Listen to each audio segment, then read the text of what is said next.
لاہور کے گنجان آباد علاقے میں اماں اپنے بیٹے، بہو اور پوتے سفیان کے ساتھ رہتی تھی۔ اماں کا پوتا سفیان بہت اچھا لڑکا تھا۔ وہ سب سے بہت پیار کرتا اور سب کا بہت خیال رکھتا تھا۔ خصوصاً اسے جانوروں سے بہت پیار تھا۔ جتنا اس سے جانوروں سے پیار تھا، اتنا ہی اس کی دادی جانوروں سے نفرت کرتی تھی۔ ایک دن سفیان کہیں سے ایک بہت پیاری بلی لے آیا۔ اس کی دادوں نے بہت شور مچایا، لیکن سفیان نے ان کی ایک نہ سنی اور بلی کو اپنے گھر میں رکھ لیا۔ اماں ہر وقت اس فکر میں رہتی تھی کہ کہیں بلی میرے بستر پر نہ سو جائے اور برتنوں میں منہ نہ ڈالے، کیونکہ بلی سب گھر والوں سے مانوس تھی اور ان کے بستر میں گھس کر بیٹھ جاتی تھی۔ اماں بہت صفائی پسند اور سخت مزاج خاتون تھیں، اور وہ بلی کو گھر سے نکالنے کی فکر میں رہتی تھی، چونکہ وہ اپنے پوتے سے بہت پیار کرتی تھی، اس وجہ سے اسے برداشت کر رہی تھی۔ پھر ایسا ہوا کہ بلی کچھ دنوں کے لیے غائب ہو گئی اور کہیں دکھائی نہیں دی، تو اماں نے شکر ادا کیا کہ اس مصیبت سے تو چھٹکارا حاصل ہوا۔ ایک دن اماں سو رہی تھی کہ ان کے کانوں میں ہلکی ہلکی میاؤں میاؤں کی آوازیں آنے لگی۔ اماں فوراً اٹھ کر بیٹھ گئی اور ارد گرد نظریں دوڑانے لگی۔ جب سارے کمروں کو دیکھا تو اسے ایک کونے میں بلی اپنے 2 ننھے منھے بچوں کے ساتھ بیٹھی ہوئی نظر آئی۔ اماں انہیں دیکھ کر آگ بگولا ہو گئی۔ ایک بلی کو تو برداشت کیا تھا، اب یہ 2 اور مصیبتیں بھی نازل ہو گئی۔ اب تو میں انہیں ایک دن کے لیے بھی گھر میں برداشت نہیں کروں گی۔ اماں نے ڈنڈا اٹھایا اور بلی کو مارنے لگی۔ بلی کے بچے ڈر کے مارے ادھر ادھر بھاگنے لگے۔ اماں کو یہ اندازہ نہیں ہو سکا کہ بلی سخت بیمار ہے اور وہ مار کھا رہی ہے، لیکن بھاگنے کی کوشش نہیں کر رہی اور نہ ہی اپنے بچوں کی طرف بھاگ رہی ہے۔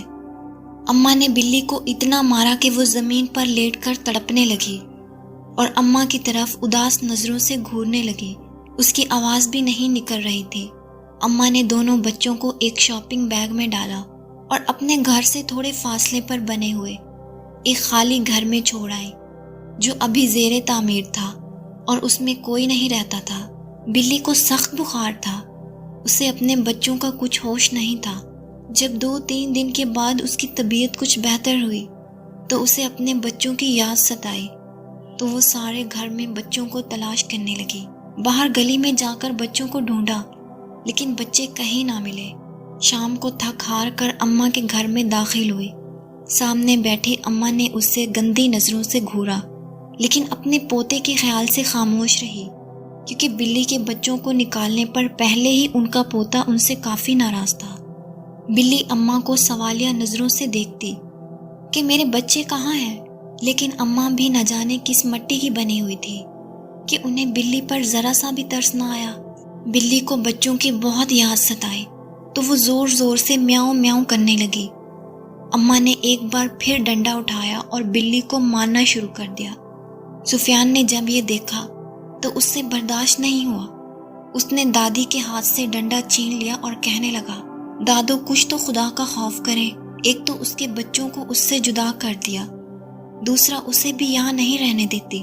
اماں نے اسے ڈانٹا اور غصے سے کہا، دفع ہو جاؤ اور جا کر اپنے کمرے میں سو جاؤ۔ سفیان نے بلی کو اٹھایا اور اپنے کمرے میں چلا گیا۔ ابھی اس واقعے کو 2 دن ہی ہوئے تھے کہ اماں کو فالج کا حملہ ہو گیا۔ سفیان کی امی صبح ناشتہ بنانے کے لیے اٹھی تو انہیں ساس کے کمرے سے ان کی عجیب و غریب آوازیں سنائی دی۔ وہ بھاگ کر ان کے کمرے میں گئیں تو دیکھا کہ اماں ٹیڑھی میڑھی زمین پر پڑی ہیں۔ ان کی ایک سائیڈ مفلوج ہو چکی تھی، بار بار سر اوپر اٹھا رہی تھی، لیکن اٹھ نہیں سکتی تھی۔ اتنے میں سفیان بھی کمرے میں آ گیا۔ دونوں نے مل کر اماں کو اٹھایا اور بستر پر لٹا دیا۔ سفیان نے اپنی امی جان سے کہا، یہ بلی کو مارنے کی سزا ہے۔ سفیان کی امی کہنے لگی، چھوڑو ان باتوں کو، پہلے ڈاکٹر کو بلاؤ۔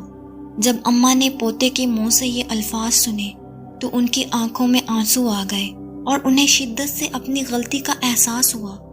وہ رونے لگی اور دل ہی دل میں اللہ تعالیٰ سے معافی مانگنے لگی۔ اللہ کی لاٹھی بے آواز ہے، انہوں نے بلی کے بچوں کو بلی سے جدا کیا اور اللہ تعالیٰ نے انہیں ایک ٹانگ اور ایک بازو سے محروم کر دیا۔ بلی اپنے بچوں کے لیے تڑپ رہی تھی۔ سفیان نے دل میں عہد کیا کہ وہ بلی کے بچوں کو ڈھونڈ کر ضرور لائے گا۔ وہ گھر سے نکل کر مختلف جگہوں پر بلی کے بچوں کو تلاش کرنے گیا۔ آخر اسے بلی کا بچہ ایک خالی پلاٹ پر اچھلتا کودتا دکھائی دیا۔ اس نے وہاں جا کر دیکھا کہ بلی کا ایک بچہ مر چکا تھا اور وہیں پڑا تھا، جبکہ دوسرا اس کے ارد گرد میاؤں میاؤں کرتا ہوا ادھر ادھر اپنی ماں کو تلاش کر رہا تھا۔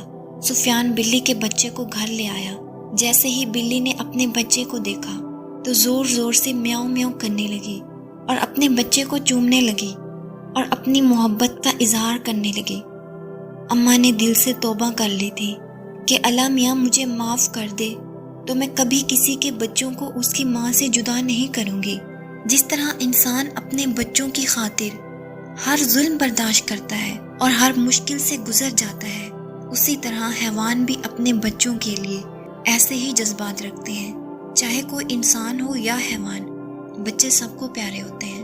اگر آپ کو ویڈیو پسند آئی ہو تو ویڈیو کو لائک کریں، چینل کو سبسکرائب کریں اور شیئر کریں۔ ملتے ہیں ایک نئی ویڈیو کے ساتھ۔ اللہ حافظ۔